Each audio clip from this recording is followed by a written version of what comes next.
Olá! Vamos falar hoje dos 5 tipos de personalidade, que tem uma avaliação, que tem um nome que eu acho um tanto infeliz, que eu não sei, eu não acho harmonioso, eu acho feio o nome do Big Five, mas enfim, são 5 grandes fatores de personalidade. Como é que a gente pode entender as pessoas, perceber um pouquinho mais, ou se perceber, dando uma pesquisada aí nos seus tipos de personalidade, o tipo de personalidade das pessoas.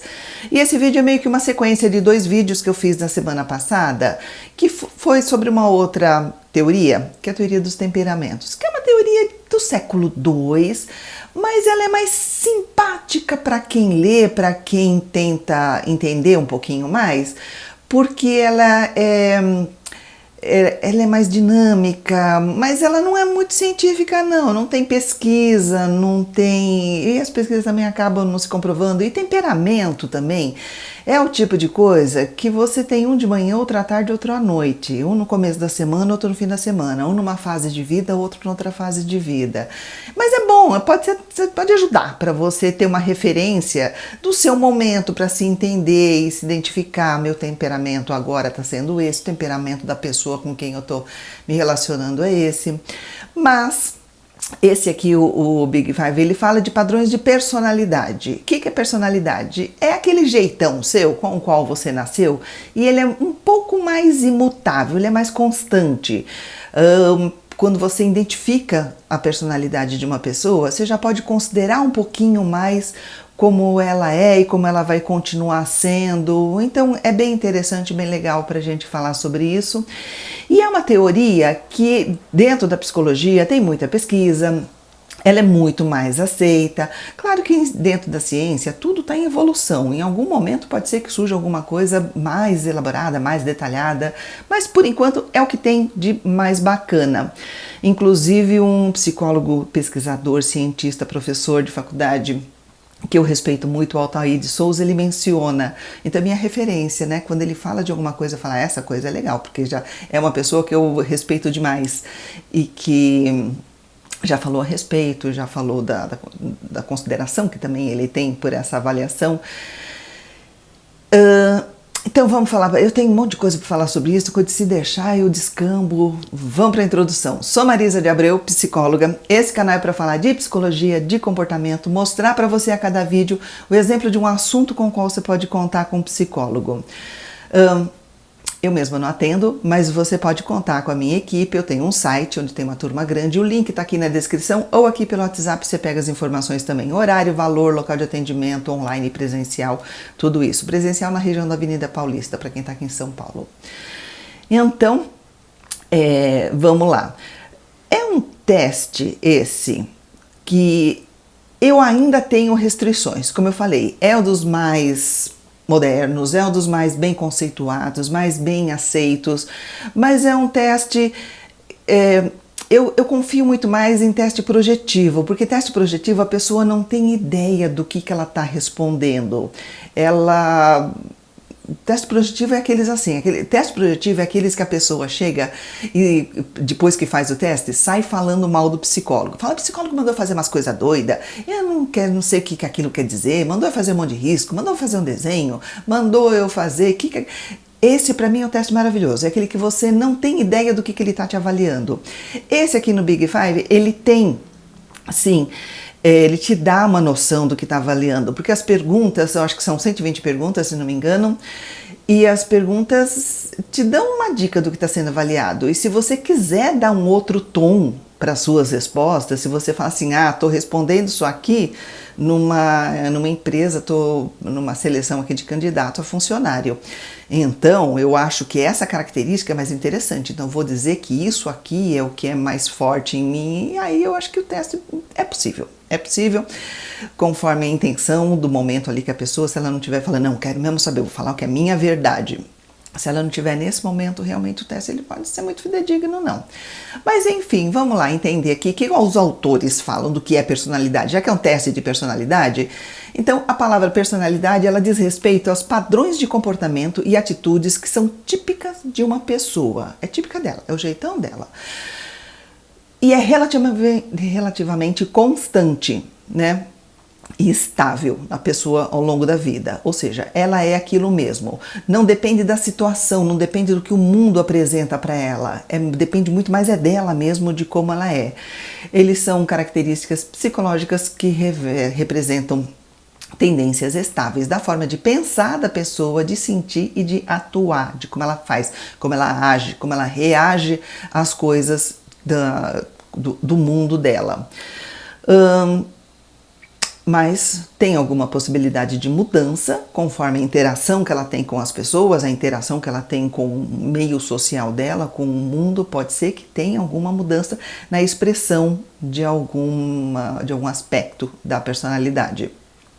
E o modelo mais difundido para descrever a personalidade dentro dessa teoria de traços, sobretudo da personalidade adulta, eu acho que isso é mais importante, porque eu acho, quando a gente começa a pensar em criança, eu acho terrível classificar, já falei isso no outro vídeo, classificar, rotular a criança, principalmente se ela estiver ouvindo você, ela rotular, não, você é assim, porque está em desenvolvimento, de repente aquilo foi o momento, de repente tem alguma coisa, aí você já rotulou, a criança já cresce acreditando naquilo, aí ela muda o comportamento dela para atender a expectativa do que dizem que ela é, então não é muito legal. Né? Do ponto de vista psicométrico, que é a função, né, do Big Five, é fazer uma medida psicológica de um aspecto da pessoa, que é a personalidade. O Big Five é considerado a teoria explicativa e preditiva de personalidade. Isso é interessante porque tem uma intenção de prever o que a pessoa vai fazer. Se eu já percebi que você tem essa característica, então daqui para frente a tendência sua de resposta, de comportamento vai ser essa. Por exemplo, se você é uma pessoa mais consciente, tem um alto nível aqui na conscienciedade, me enrosam as palavras, é uma pessoa mais comprometida, então é uma pessoa que ela vai ser mais ponta firme na maioria das coisas, no que ela decidir ser. Isso não significa que é 100% em tudo, mas uma tendência, a gente está falando de tendências, né? E das relações dela com as pessoas. E é tamanha a importância dessa avaliação, que aqui eu peguei uns dados aqui numa pesquisa, que segundo a estimativa de Cooperman, de 2009, até o ano de 2006, teve 1.672 publicações referente ao Big Five, com bases, em bases de dados internacionais, ou seja, tem muita referência, tem muita gente mencionando, muita gente olhando, muito pesquisador, quando se fala de referência são pesquisadores, não é público. Então, é uma coisa que está se dando bastante atenção. E os traços de personalidade pode ser usado para você resumir como é uma pessoa, entender essa pessoa, prever o que ela vai fazer e explicar a conduta dela. É uma forma de você entender, ela fez isso porque ela tem esse traço aqui, ela é extrovertida, por isso que ela reagiu dessa forma. Né? Então é uma forma de você explicar o comportamento da pessoa e não da situação. Não é a situação tanto que determina o que como a pessoa vai reagir, o que ela vai fazer. O que determina é a personalidade dela, é como ela já tem dentro dela o jeito dela de ser, né? Então é um mecanismo interno que induz o comportamento e não as situações externas. Quando a gente fala de personalidade, não são as situações externas. Claro que isso não é o tempo todo na vida, né? Mas quando a gente está falando de características de personalidade, a gente está falando disso, das situações, das características, dos detalhes que a pessoa tenha dentro dela e ela reage por conta daquilo que ela tem dentro dela, não necessariamente pelo que acontece lá de fora. Sabe aquela situação que as pessoas falam assim, a situação faz o ladrão? Todo mundo é ladrão até ter uma oportunidade? Não. Se a pessoa tem uma característica de personalidade de ser uma pessoa mais consciente, ela é mais honesta. Então pode ter a oportunidade que for, ela não vai se tornar um ladrão. Então, é bem isso, não é a situação que determina o que ela vai ser quando se fala de um traço de personalidade, é o que ela é, o que determina o que ela vai fazer. Enfim, então, vamos falar da teoria dos 5 grandes fatores de personalidade. Eu gosto mais desse nome, teoria dos 5 grandes fatores de personalidade, do que Big Five. Big Five parece um clickbait, parece um nome meio chumbreca, sei lá, estavam iluminados na hora de inventar esse nome, mas enfim, também conhecida como modelo Big Five, é uma das teorias mais abrangentes e aceitas na psicologia. E propõe a personalidade descrita em 5 dimensões e tem lá as suas dimensões. Vou falar de uma por uma aqui. Primeira dimensão, abertura à experiência. O indivíduo que brilha os olhinhos quando tem coisas novas, quando tem experiências que para ele é curioso, é divertido, é uma coisa que tem um lado criativo mais interessante nessa pessoa, ela é mais imaginativa, a imaginação ela viaja bastante, é uma pessoa aberta a novas ideias. Se você está falando uma coisa nova para ela, ela está ali interessada. Pera, ela não está falando não logo de cara, antes de te ouvir, antes de saber o que é. Ela acha interessante, você está falando aquilo. É um apreciador da beleza, da estética, do que tem harmonia visual. Quando a gente fala beleza, a gente sabe que beleza é subjetivo, né? Mas é o que está dentro do conceito individual, até de harmonia visual. E são pessoas que gostam de experimentar coisas diferentes, né? Uma comida diferente, um lugar diferente, uma coisa que traga uma novidade, que traga uma informação, uma coisa que deixa ela pensando, olhando, né? Elaborando, associando com coisas que já conheceu. E rotina deixa essa pessoa entediada. Rotina, aquela coisa todo dia, a mesma coisa, do mesmo jeito. Ela fala, né? Pra que eu tô no mundo para fazer isso todo dia? E aí tem os subitens, que é a imaginação. Normalmente pessoas mais imaginativas, que criam mais, né, dentro da cabeça dela. E por contrapartida, óbvio, né? Interesse artístico, porque a arte é criação, a arte é símbolo, né? A arte é você olhar um objeto, uma obra, o que for, uma representação de teatro, o que for, e tentar perceber nuances de informação, de dados, de sentimentos até. Isso é um interesse artístico. A sensibilidade, óbvio, a pessoa que busca aventuras, quer coisa diferente. A parte intelectual também é bem interessante. E uma pessoa mais liberal, uma pessoa que tem a cabeça aberta, pessoa... Não vou dizer que é uma pessoa vulgar, não de sentido, uma pessoa mais liberal, enfim. O outro item, conscienciosidade, também podemos entender como meticulosidade, que são pessoas que têm muita consciência da responsabilidade dela, do que ela tem que fazer, de qual é a função dela, o que se espera dela. Então ela tem de ser muito organizada, porque já que tem aqui uma batata quente na minha mão, eu pego essa batata quente, eu não solto por aí não, né? E por conta disso é uma pessoa disciplinada, ela sabe o que ela tem que fazer e como tem que fazer, é confiável.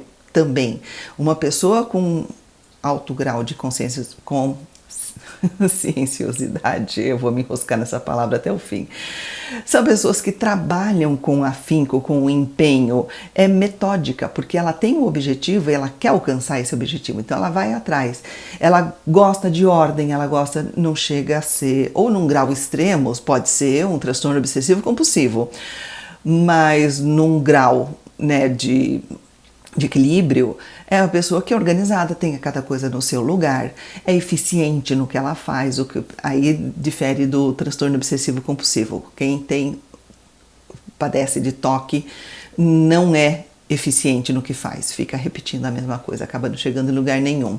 E por conta disso tem um alto senso de autoeficácia, aquela sensação de que ela sabe que ela sabe. E ela está muito bem com isso. Ela não é arrogante, ela não é, mas ela sabe que, opa, pera lá, isso aqui, deixa comigo, que eu consigo levar. Ordenada, senso de dever é meu. Aquilo que eu falei da batata quente. Se a batata quente é minha, tô pegando e tô levando. Orientação nos objetivos, disciplina, prudência, né? A pessoa mais diferente da pessoa que tem mais abertura à experiência, quem tem pontuação maior na meticulosidade é mais prudente. E vamos ver, vou fazer, mas vamos fazer do jeito que vai dar certo. O outro item é extroversão. Extroversão é tão buscado, né, pelas pessoas. Eu acho que é um dos itens que leva a pessoa à terapia, esse e o outro. Os dois primeiros, não. É só como ela gosta de levar a vida, como ela costuma fazer. Dificilmente a pessoa se vê encrencada. Até acontece, às vezes a pessoa vai para a terapia e fala assim, eu não consigo organizar meu trabalho, eu não consigo colocar as coisas em ordem, eu não consigo entregar, as pessoas dizem que eu sou relaxada. Pode até ser, mas nem é tanto.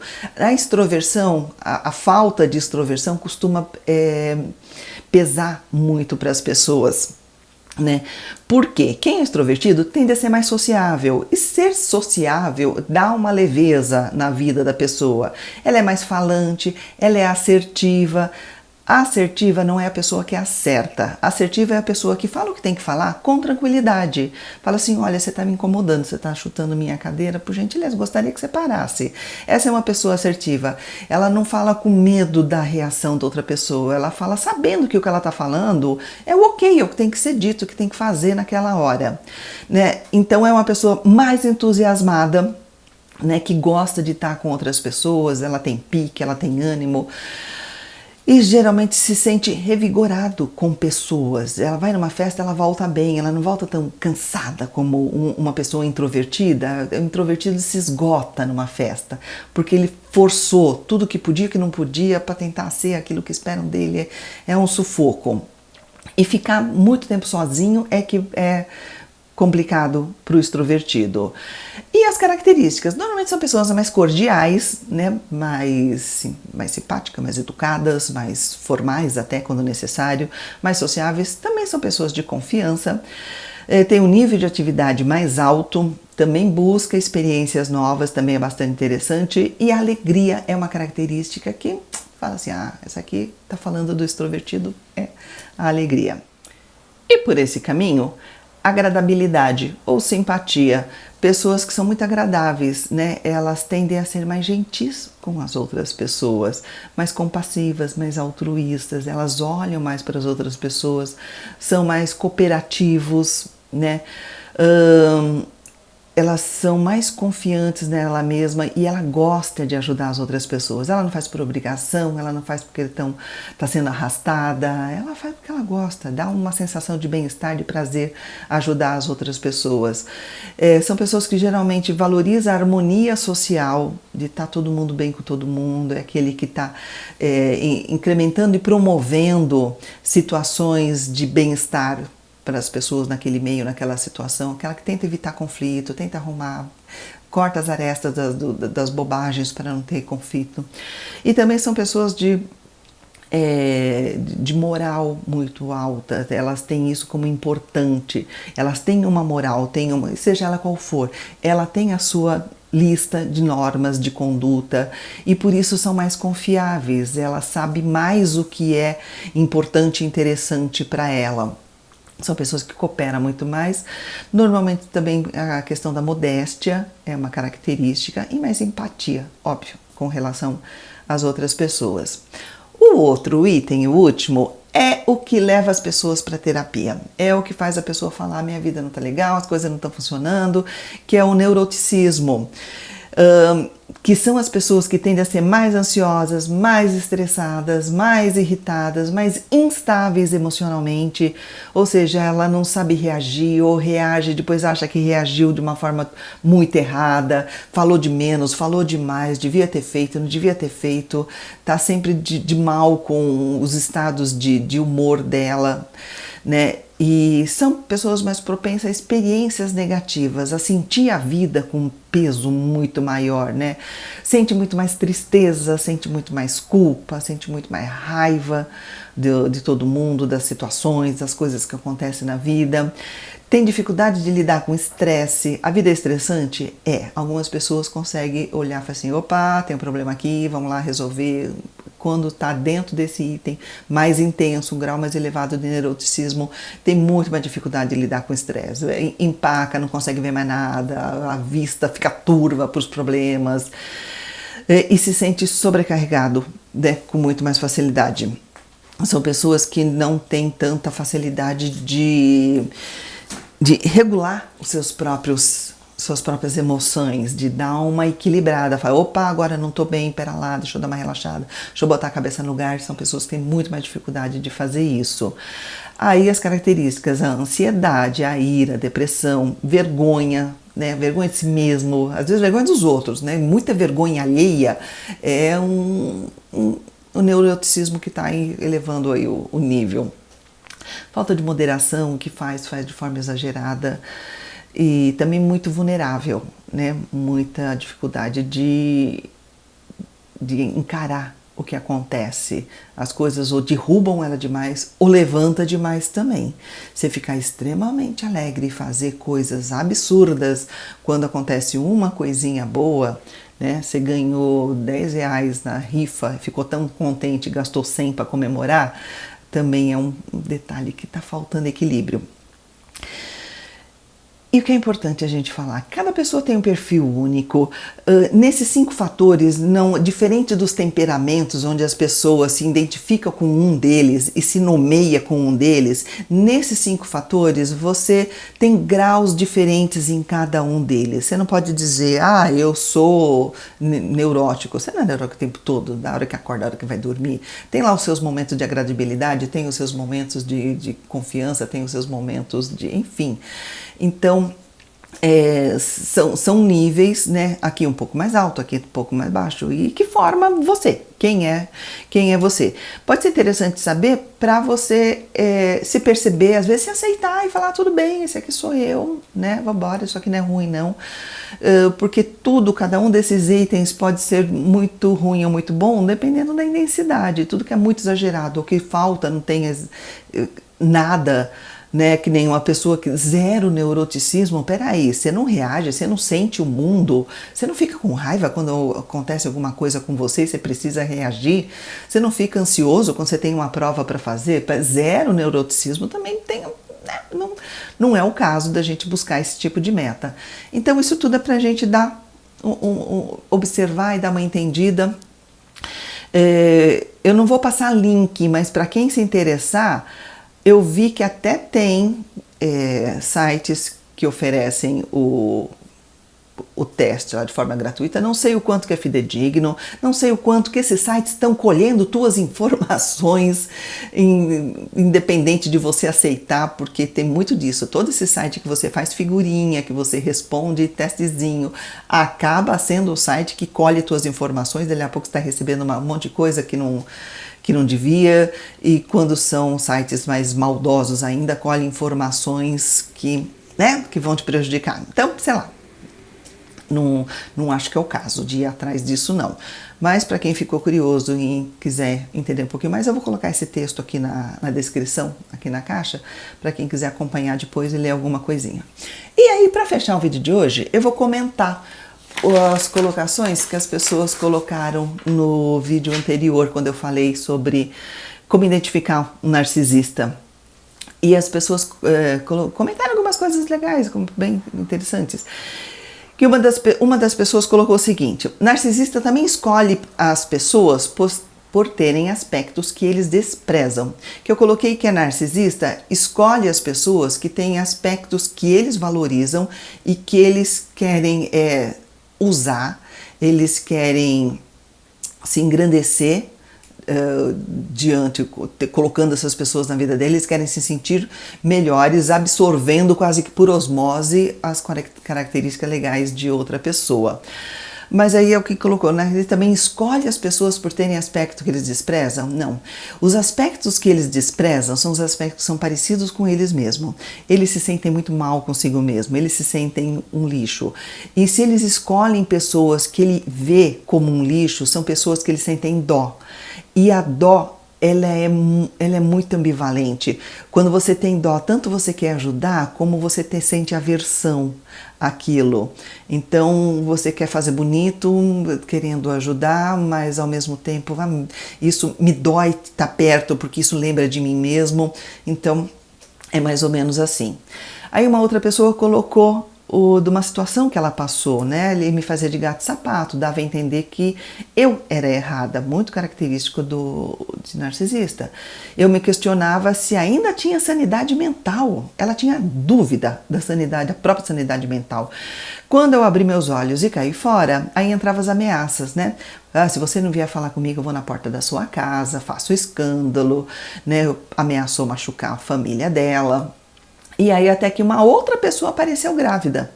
E aí a pessoa o narcisista aqui em questão, se abalou com a história, ou seja, comprovou que estava traindo, aquilo que eu falei, a traição é uma coisa muito comum, porque uma pessoa só para bajular ele, para ele se fazer de poderoso em cima da pessoa é pouco, ele precisa de mais. Só que no caso dessa pessoa aqui, foi descobrir que o bebê não era nem dele, quer dizer, ele estava com uma pessoa que é muito parecida com ele, que também estava aprontando um monte por aí. Ok, é o tipo de coisa que a gente não deve curtir. Fala assim, não, que pena, né? Vai, toca a vida dele lá. Aí outra pessoa coloca assim, pior é quando você tem um relacionamento com o narcisista, aí depois de tentar muito, consegue sair. Mas ao mesmo tempo que você saiu, você se sente triste por ter saído. É começo, tá? Teu começo pode levar uma semana, um mês, um ano, não importa. É começo, tem outras fases que vem depois. Se sentir triste de ter largado o narcisista, porque aquela pessoa te faz viciar nela. Ela te faz viciar porque o vício é exatamente isso. É uma coisa legal que você está recebendo, que de alguma forma o narcisista percebeu que você gosta, que você precisava, e você sente falta na hora que não tem mais. Só que, como todo vício, vamos pensar num vício, numa droga qualquer, a pessoa não se torna viciada porque ela quer fazer mal para ela mesma. Ela se torna viciada porque aquilo traz um alívio, aquilo traz um momento de esquecimento da realidade, aquilo traz alguma coisa que é boa para ela e que ela precisa. Então, para tratar o vício, você não tem que ir atrás de só, né, também, né, tirar aquilo que está te prejudicando, mas entender o porquê que você precisou daquilo. Isso é o que vai te fazer você superar essa pessoa e não ficar mais triste porque ela não está mais na tua vida. É você entender que falta é essa que ela estava cobrindo e você procurar por você mesmo, de você se cobrir essa falta, ou que seja coberta essa necessidade tua por caminhos mais saudáveis. Isso é bem interessante. Outra pessoa coloca assim, Marisa, poderia falar como podemos ajudar pessoas que estão sendo vítimas de narcisistas? É complicado, você pode dar informação, você pode dar o toque, olha o que está acontecendo a isso, essa pessoa parece que gosta de você, mas ela tem ao mesmo tempo 1000 provas de que ela não gosta de você, porque isso aqui, quem faz isso, não está gostando da pessoa. E só que como falou a colega do comentário acima, às vezes a vítima é muito resistente a perceber, a reconhecer e a aceitar que ela precisa cair fora. E aí você vai ver no próximo comentário aqui o quanto que isso é difícil, porque uma pessoa me fez essa pergunta, uma pessoa pode se tratar, ela aprende a lidar com o narcisista, ela cogitou a possibilidade dela se tratar para aprender a lidar com o narcisista, ela não quer tirar o narcisista da vida dela, ela já percebeu que tem uma pessoa que humilha, que maltrata, que faz ela se sentir mal com ela mesma, que faz tudo isso, mas ela quer lidar com essa pessoa. Ou a melhor opção é descartar da vida? A melhor opção é descartar da tua vida. Se é uma pessoa que você colocou na tua vida, que está aí por opção, um namorado, um marido, um amigo, blá, blá, né, tá fácil. Quando é família, quando é mãe é muito, as pessoas comentaram muito de mãe narcisista. Mãe é o seguinte, é uma pessoa narcisista que teve filho. Só. Mais nada. Ela não se torna narcisista quando se torna mãe, ela já era narcisista. E aí eu vou falar um pouquinho no outro comentário aqui de como é que a pessoa se tornou narcisista. Aí ela coloca assim, mesmo fazendo terapia, o melhor é sumir da vida dele ou dá para mudar e saber lidar sem descartar. Mesmo mãe, como eu estava falando da mãe, você não descarta fisicamente, você tem até uma obrigação legal de cuidar da sua mãe, dependendo até da idade e tudo mais, mas você pode fazer isso com distanciamento emocional. Você pode fazer isso, falar assim, eu tô aqui para fazer o que precisa, o que é necessário, se precisa de cuidado, sou filho, tenho obrigação legal, tô fazendo isso, só que eu faço isso me defendendo, me protegendo, não vou ouvir o que tá falando, não vou dar bola, não vou considerar aquilo que está sendo dito, distanciamento emocional total quando não é permitido.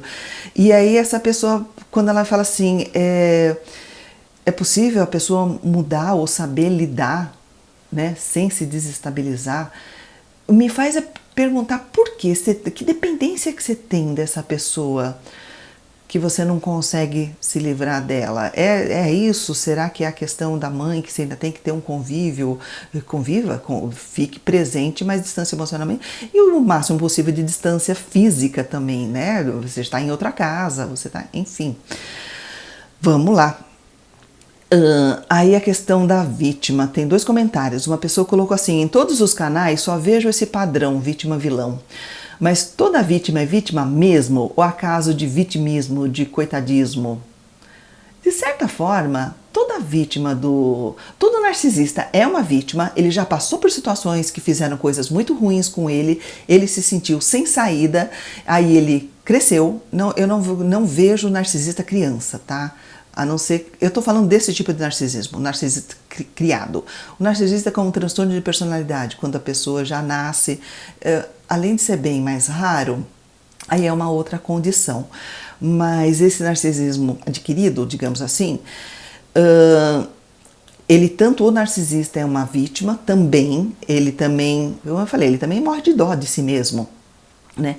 Como as pessoas que são vítimas do narcisista, elas só caíram como vítima do narcisista porque elas têm uma ferida, têm uma fragilidade, têm uma abertura que o narcisista viu oportunidade. Então tem o quê de crueldade dele e tem um quê de vitimismo da vítima? Pode ser, enquanto é também uma pessoa adulta que está querendo, desculpa, da colega do outro comentário, está querendo tentar lidar com o narcisista, eu quero continuar convivendo com ele, eu sinto saudades do narcisista, então tem um pouco daquele, eu sou frágil, eu não consigo, eu não posso, e meio que você pode, se você tentar, se você buscar caminhos, é possível sim você falar, não, essa pessoa está perturbando minha vida, ela que siga a vida dela para lá e eu vou seguir a minha para cá. Né? Então tem o quê? Tem uma dose? É possível que não esteja tão errado. Só que quando eu falo das vítimas narcisista, o que eu deixo sempre muito claro é: se cuida, vai olhar o que o narcisista viu aí em você de fragilidade e cuida dessa fragilidade. Ele pode ser até uma ajuda de falar, uma das pessoas comentou alguma coisa nesse sentido, pode ser uma ajuda de falar, olha, aqui, né, tem um ponto que eu não me sinto bem comigo mesma, e o narcisista veio, pegou essa ferida, cutucou o dedão, enfiou lá dentro, rodou a unha na minha ferida, então eu preciso tirar esse dedo da minha ferida, né, sai daqui, e eu vou cuidar dessa ferida. Eu paro de ser vítima e falar, coitadinha de mim, eu tenho uma ferida. Não, eu tenho uma ferida, eu vou cuidar dessa ferida, eu vou tratar, eu vou ressignificar esse meu histórico, você tem coisas para fazer. Aí uma pessoa, ela fez um paralelo de narcisista com outras questões psicológicas, né, ou psiquiátricas. A pessoa colocou aqui, até que ponto o narcisista pode ser considerado vítima? Ela fala assim, eu explico. Autista, TDAH, depressivo, deficiente intelectual, não escolheram ser assim. E toda a sociedade acolhe e entende esses indivíduos. Ok, já o narcisista eu não vejo nada a favor deles, eles são sempre vilões. Sim, porque esse narcisismo que eu coloco é o narcisista que numa idade adulta optou e escolheu agir dessa forma com relação às outras pessoas que lembram ou que lembram a fragilidade dele, que eu faço normalmente. O narcisista escolhe pessoas muito bacanas porque foram pessoas muito bacanas que machucaram ele, então ele quer machucar pessoas muito bacanas, e muito bacana em qualquer sentido, na beleza, no dinheiro, na importância, no status, no quanto essa pessoa é querida no grupo dela, enfim, qualquer característica pode ser a que ele se atrai. Então, esse narcisista desse tipo que eu falo, ele tem um canal, agora esqueci o nome, mas tem um narcisista, ele tá legendado, porque o canal, ele é da Europa, não sei de que lugar. É um narcisista assumido, eu não sei tanto da história, daí que ele não coloca muito.